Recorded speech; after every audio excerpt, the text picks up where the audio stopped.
Shalom Bapak Ibu, Saudara-saudari semua. Damai sejahtera Tuhan Yesus atas kita semua. Saat ini saya akan menyampaikan renungan firman Tuhan dengan sebuah tema harga sebuah pemuridan. Sebelumnya kita berdoa dahulu. Bapa dalam surga, terima kasih kami mengucap syukur.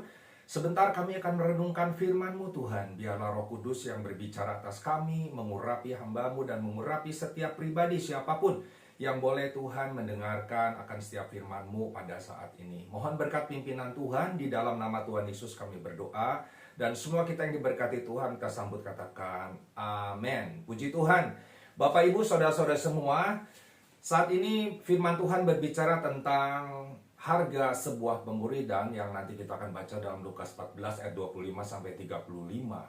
Dan hal penting saat ini, untuk keselamatan kita tahu bahwa itu adalah anugerah. Free, tidak ada sedikit pun kita berbuat sesuatu. Tidak ada harga apapun yang kita bayar, karena semua Tuhan sudah bayar dengan lunas oleh darahnya di kayu salib. Sebab itu keselamatan adalah anugerah yang Tuhan berikan kepada kita, bukan usaha dan perbuatan kita, sesuai apa yang Tuhan katakan di dalam firman Tuhan. Tapi pada saat ini bagaimana kita bisa menjadi seorang murid Kristus? Seorang murid Kristus ada harga yang harus dibayar.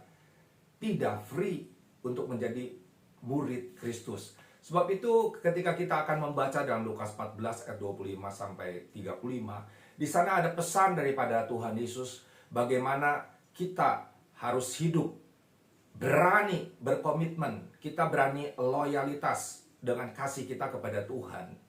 Sebab itu yang pertama kita akan membahas, yang pertama kita berbicara tentang prioritas. Prioritas apa? Prioritas kasih dan loyalitas. Dan kita bisa baca dalam firman Tuhan di dalam Lukas 14 ayat yang ke-26. Jikalau seorang datang kepadaku dan ia tidak membenci bapaknya, ibunya, istrinya, anak-anaknya, saudara-saudaranya laki-laki ataupun perempuan, bahkan nyawanya sendiri, ia tidak dapat menjadi muridku. Tidak bisa menjadi murid Kristus kalau kita tidak membenci bapak, ibu, saudara-saudari kita, bahkan diri kita sendiri. Ketika kita merenungkan ini, wah, ini luar biasa. Untuk membenci bapak dan ibu, bahkan saudara-saudara kita, atau membenci keluarga kita, bahkan membenci diri kita sendiri. Ketika kita merenungkan firman Tuhan, kita harus belajar bagaimana sejarah daripada saat itu ketika Tuhan Yesus berkhotbah. Dan ketika kita membuka dari kata bahasa Yunani-nya, jelas di sana dikatakan miseo. Miseo itu berbicara tentang memang membenci. Tetapi membenci di sini ada sebuah makna yang lain. Pada saat itu adalah zaman ketika budaya Semit ya, artinya daerah sekitar Timur Tengah, termasuk di sana bangsa Yahudi, bangsa Arab, dan yang lain-lain. Di sana ada sebuah budaya yang kita bisa sebut, kalau saat ini disebut dengan sebuah hiperbol. Kata-kata yang disampaikan sesuatu yang sepertinya dilebih-lebihkan, tetapi ada sebuah tujuan saat itu. Itu bukan makna daripada sesungguhnya. Karena kalau makna sesungguhnya daripada kata membenci, bagaimana mungkin firman Tuhan katakan di dalam perjanjian lama tentang hukum Taurat. Di sana dikatakan hormatilah bapa dan ibumu di dalam hukum yang kelima. Itu bertentangan. Di sini Tuhan Yesus tidak berbicara untuk mengajar kita membenci akan keluarga. Tetapi di sini berbicara tentang less love atau kasih yang kurang sedikit. Atau dengan kata lain, bagaimana kita mengasihi Tuhan itu lebih dari yang lain, daripada keluarga kita. Jadi jangan salah mengerti ketika kita membaca firman Tuhan. Ini seringkali ditafsirkan salah untuk membenci bapak dan ibu, dan akhirnya kita tidak menghormati orang tua kita. Kita tidak mengasihi saudara dan keluarga kita. Itu adalah sebuah kekeliruan. Jadi saat ini kita berbicara tentang harga sebuah pemuridan. Untuk kita menjadi murid Kristus, yang pertama, kita harus ada loyalitas dan kasih yang menjadi prioritas utama kepada Tuhan. Bukan kepada yang lain. Kita tetap mengasihi, kita menghormati orang tua kita, mengasihi saudara kita. Tetapi prioritas utama kita adalah mengasihi Tuhan. Loyalitas kita yang tertinggi kepada Tuhan kita, yaitu Yesus Tuhan. Sebab itu Bapak Ibu saudara-saudari semua, Biarlah pada saat ini kita tahu, sekali lagi untuk menjadi seorang murid Kristus, ada harga yang harus dibayar. Bagaimana ini bisa terjadi? Ada sebuah kisah, ketika seseorang ingin mengikut Kristus, dari sebuah keluarga yang mungkin berbeda dengan iman percaya kita. Ketika seorang itu dia tahu Yesus adalah Tuhan dan Yesus adalah juru selamat, dan dia mengambil sebuah keputusan untuk mengikut Kristus. Bapak Ibu Saudara-saudara semua, kita dengar dan kita banyak mendengarkan sebuah kisah bagaimana akhirnya ditinggalkan oleh keluarga, dikucilkan oleh keluarga. Itu adalah sebuah resiko untuk menjadi murid Kristus. Ada harga yang harus dibayar. Dan bagaimana pribadi-pribadi ini yang betul-betul berkomitmen, betul-betul loyalitas, kasih prioritas kepada Kristus, akhirnya dia buktikan, walaupun dia dikucilkan oleh keluarga. Nah, itulah maksudnya ada sebuah tantangan, ya. Orang ini ketika dia mengikut Kristus bukan berarti dia tidak menghormati akan keluarganya, orang tuanya. Dia tetap mengasihinya, dia tetap mendoakannya supaya keluarganya bisa diselamatkan. Jadi saat ini yang penting, yang pertama, bagaimana prioritas kasih dan loyalitas kita kepada Kristus. Dan yang kedua, kita bisa lihat saat ini berbicara tentang sebuah pengorbanan dan ketaatan. Pengorbanan dan ketaatan. Kita lihat di dalam Lukas 14 ayat 27, barang siapa tidak memikul salibnya dan mengikut aku, ia tidak dapat menjadi muridku. Tidak dapat menjadi murid Kristus kalau tidak memikul salib dan mengikut aku. Ada sebuah harga bagaimana kita memikul salib untuk kita mengikut akan Kristus. Makanya ini ada hubungannya dengan poin tadi di ayat yang ke-26. Ya, untuk kita betul-betul mengasihi kepada Kristus lebih daripada keluarga, saudara-saudari kita. Itu adalah sebuah prioritas yang tertinggi yang kita berikan. Itu adalah sebuah pikul salib. Bagaimana ketika kita mengiring dan mengikut akan Tuhan. Ya, salib adalah sebuah penderitaan. Memikul salib, bagaimana juga kita menanggung mungkin bukan kesalahan kita. Mungkin apa yang kita putuskan itu bukan sebuah kesalahan, kekeliruan, tetapi ada sebuah tekanan, ada sebuah penderitaan yang harus dialami. Itu adalah salib yang harus dipikul bagi setiap orang yang mau mengikut akan Yesus. Jadi kalau kita tidak berani memikul akan salib, kita tidak siap memikul salib, Yesus katakan kau tidak layak menjadi muridku. Dan yang ketiga, kita lihat saat ini, kita tahu di sana ada sebuah perumpamaan bagaimana seorang yang ingin membangun sebuah menara di ayat yang 28 dan 30. Sebab siapakah di antara kamu yang kalau mau mendirikan sebuah menara tidak duduk dahulu membuat anggaran biayanya? Kalau cukup uangnya untuk menyelesaikan pekerjaan itu, supaya jikalau ia sudah meletakkan dasarnya dan tidak dapat menyelesaikannya, jangan-jangan semua orang yang melihatnya mengejek dia sambil berkata, orang ini mulai mendirikan, tetapi ia tidak sanggup menyelesaikannya. Ia tidak sanggup menyelesaikannya. Bapak, Ibu, Saudara-saudara semua, di sini jelas firman Tuhan katakan poin penting yang pertama tentang membangun sebuah menara, harus membuat sebuah perencanaan dan mempersiapkan anggarannya dan segala sesuatunya. Jangan sampai ketika sudah meletakkan dasar tidak bisa melanjutkan. Ada sebuah pengertian di sini. Bapak, Ibu, Saudara-saudara semua, banyak kita mengikut akan Kristus. Banyak kita mengikut akan Kristus, ya. Tetapi di sini yang poin ketiga ini berhenti di tengah jalan. Berhenti di tengah jalan. Jangan sampai berhenti di tengah jalan. Itu pesan yang Yesus mau sampaikan. Mengapa? Karena mengikut Yesus sekali lagi ada harga yang harus dibayar. Ada salib yang harus dipikul.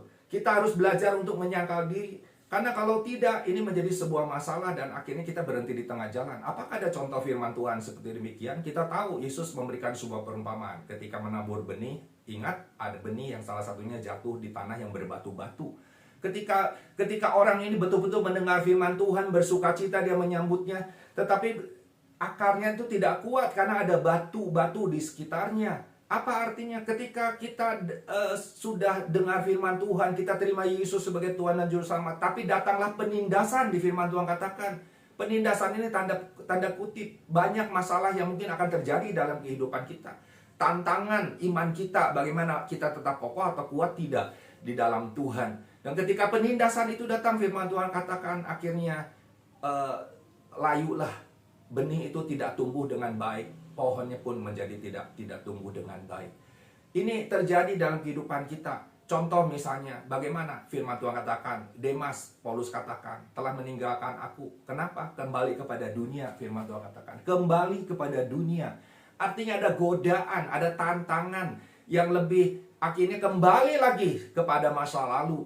Dan banyak kehidupan anak-anak Tuhan saat ini bagaimana setelah mengiring Tuhan di tengah jalan akhirnya berhenti. Makanya di sini Yesus katakan kalau mau membangun menara harus hitung anggarannya. Jangan-jangan nanti di tengah jalan berhenti. Inilah gambaran jangan sampai kehidupan kita anak-anak Tuhan berhenti di tengah jalan.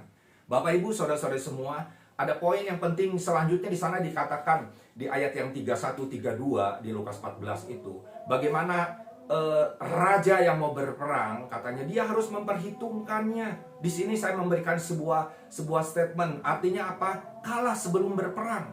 Kalah sebelum berperang. Kita baca ayatnya di sini. Raja manakah yang kalau mau pergi berperang melawan raja lain tidak duduk dahulu untuk mempertimbangkannya? Apakah dengan 10.000 orang ia sanggup menghadapi lawan yang mendatanginya dengan 20.000 orang? 10.000 dengan banding 20, dia akan pikir-pikir, dia timbang-timbang bisa menang atau tidak. Jikalau tidak, ia akan mengirim utusan selama musuh itu masih jauh untuk menanyakan syarat-syarat perdamaian. Bapak, Ibu, saudara-saudari semua, kita tahu di firman Tuhan berbeda tadi dengan membangun menara. Membangun menara, sudah membangun tapi berhenti di tengah jalan. Kalau ini lain lagi, ketika mau berperang, ketika melihat wah kayaknya tidak mungkin menang, tidak siap. Ini gambaran dari pribadi-pribadi. Kalau mau mengikuti Yesus, dia sudah mulai menimbang-nimbang, wah resikonya begini, resiko akan ditinggalkan keluarga, resiko akan kehilangan pekerjaan, resiko akan kehilangan teman dan sahabat. Akhirnya dia tidak berani melangkah untuk menerima Yesus sebagai Tuhan dan Juru Selamatnya. Akhirnya apa? Di sini dia belum maju, dan akhirnya dia terhenti di tengah jalan. Dengan kata lain, dia sudah kalah sebelum berperang. Bapak, Ibu, saudara-saudari semua, biarlah pada saat ini menjadi sebuah renungan buat kita semua. Untuk mengikut Yesus itu ada harga yang harus dibayar. Menjadi murid Kristus ada harga yang harus dibayar. Kalau keselamatan itu free karena Yesus sudah tanggung di kayu salib. Dia bayar harganya dengan lunas. Tetapi untuk menjadi murid Kristus ada sebuah respon di dalam diri kita.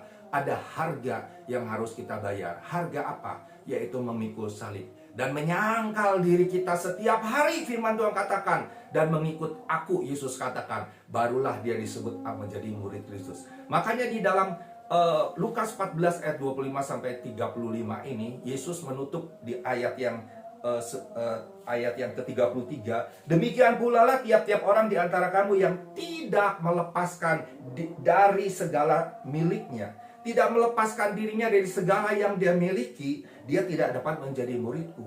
Apa yang dia miliki? Keluarga, tidak dia lepaskan. Di sini bukan berarti kita mengabaikan. Mengikut Kristus bukan mengabaikan suami, bukan mengabaikan istri, bukan mengabaikan anak-anak, bukan mengabaikan orang tua.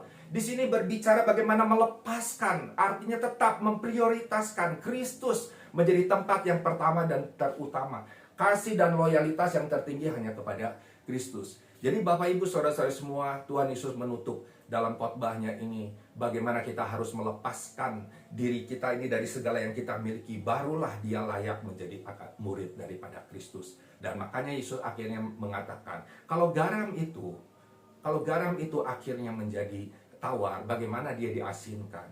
Artinya garam itu kalau sudah jadi tawar tidak ada gunanya lagi. Firman Tuhan katakan akan diinjak-injak orang, ya, akan diinjak-injak orang. Jadi Bapak, Ibu, saudara-saudari semua, puji Tuhan, biarlah ini menjadi renungan buat kita semua. Kita harus tetap komitmen, konsisten. Sekali kita iring Yesus, sampai kapanpun kita iring Yesus, sampai Tuhan Yesus datang menjemput kita yang kedua kalinya. Tetap semangat di dalam pergumulan, percayalah, tidak sendiri. Immanuel, Tuhan beserta kita. Dan Tuhan Yesus menjanjikan Roh Kudus yang memberikan penghiburan, pertolongan, dan kekuatan. Dan kita bisa berjalan dari kemenangan, sampai Maranatha, Tuhan Yesus menjemput kita yang kedua kalinya. Shalom, Tuhan Yesus memberkati kita semua. Mari kita berdoa. Terima kasih Bapa dalam surga, kami mengucap syukur buat firman Tuhan yang boleh kami diingatkan semua Tuhan. Bagaimana kami bersyukur bahwa anugerah keselamatan sudah Kau berikan buat kami. Tapi kami menjadi murid Kristus yang sejati, Tuhan, sungguh ada harga yang harus dibayar.